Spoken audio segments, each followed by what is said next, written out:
Ito na naman po si Tito's Random World. Magbabalik po sa inyo. At sa video ito, gusto ko lang po magbigay reaction dito sa mga mga bagong naglalabas sa mga issue.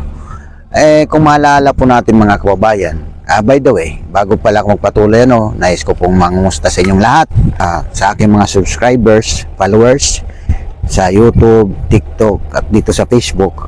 Maraming salamat sa inyong walang sawang pagsusubaybay sa aking channel.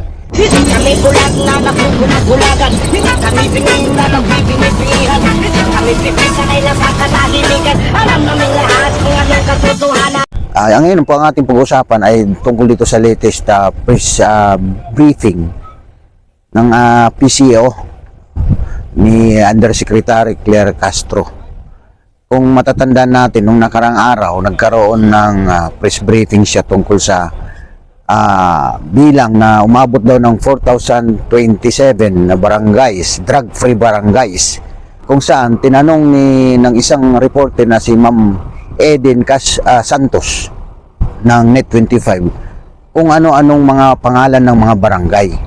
So ito na nga mga kabayan, itong nilabas ngayon na nagbigay na daw, di umano.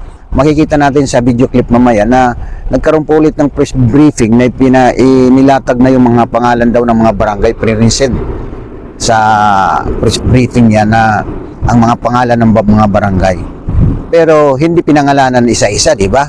So ang ating, kung di ako nagkakamali, correct me if I'm wrong, pero ang nagtataka lang ako, bakit nakakuha si Ma'am Eddie ng kopya na allegedly doon sa makapal na bond paper na ibinigay or makapal na copy ng report na yan na ginamit na sa press briefing daw ni Ma'am Claire Castro.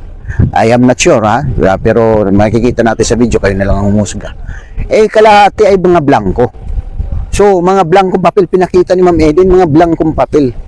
So ano ito, kumbaga parang ang simple lang naman ang tanong ng ating reporter, ito si Ma'am Eden. Believe ako rito mga kababayan, dahil sa dami-dami ng mga reporter, ito lang yung kaisa-isang reporter na nanindigan sa katotohanan, naghahanap ng katotohanan. Ngayon pinag-iinitan pa sa aking obserbasyon. Pero ang issue dito mga kababayan, ang tinatanong natin ng Pilipino, ito ay tanong ng mga Pilipino, ano yung mga pangalan ng mga barangay? So, ang isinagot sa atin, ito yung numero lang ng mga barangay. Tapos, kung hindi ako sa akin pagkikintindi doon sa nakita ko, ay wala man naman na pangalanan na barangay, kundi yun lang yung top sheet niya na mga percentage, ay mga computation. Tapos, ang kalahati ay blanco.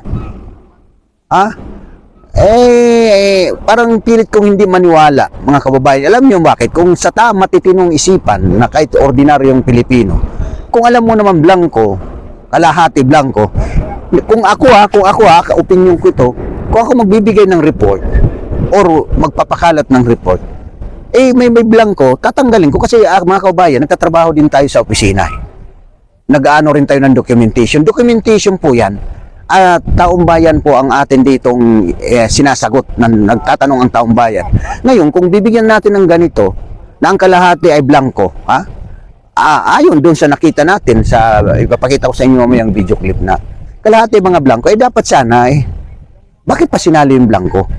Kung magbibigay sila ng kopya man lang, kung hindi ako sigurado dito kasi di natin alam ang laro ng politika ngayong panahon, di natin alam kung intention or unintentionally or nakalimutan or sadyang tatanga-tanga lang. Ito po, yung sasabi ng mga barangay na nasasabi nating drug clear, drug free.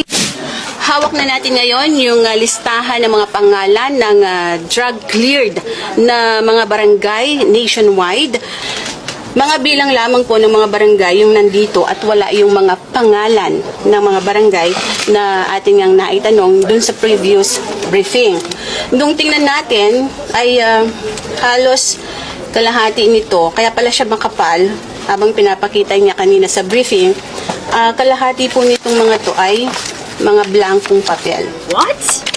Wow naman! Diba? Wow. So, bakit kalahati ay blanco? Dapat tinanggal na yung blanco, hindi na isinali doon kasi mapapansin pa yon. Proactive ba? Kumbaga, gagawa lang tayo ng kabalbalan kung gagawa lang tayo, di ba? Ako ko, sa akin opinion ko, kung gagawa ng kabalbalan, mag-iingat ako. Pero sa ganito, di natin alam kung intention ito na ibinigay na nakakuha ng kopya ang isang reporter na si Ma'am Eden nang may mga blanco. So, anong ibig sabihin nito? Either or sinasabi or iniisip siguro nila na ganun katanga yung mga Pilipino. Di ba? Napamakita, malaki, makapal yung mga report na pangalan ng mga barangay. Di natin alam mga kaibigan, kahit ako litong-lito na rin, pero nagbibigay lang ako ng opinion bilang isang Pilipino na bakit ganito? Bakit ganito nangyayari sa ating bayan, sa ating bansa? Ganito klase ng mga sagot ang natatanggap natin mula sa ating mga inaasahan leader ng bansa na para naman tayo nitong grade 1 eh, di ba? Napapakitaan tayo ng ganito kakapal na mga sagot sa tanong natin na hindi direktang sinagot. Tapos ito, tapos kalahati ay ano, yung palaman kalahati. Di naman tayo sure ha, ito ay aligasyon pa lang dahil wala tayong direktang ebidensya bukod doon sa nakita na sa video. Dahil kung ito ay totoo ha, kung sakali ito ay totoo, abay, saan kaya na ang mga pag-iisip ng mga ito, bakit hindi nila naiisip gawin ang tama, yung maging proactive?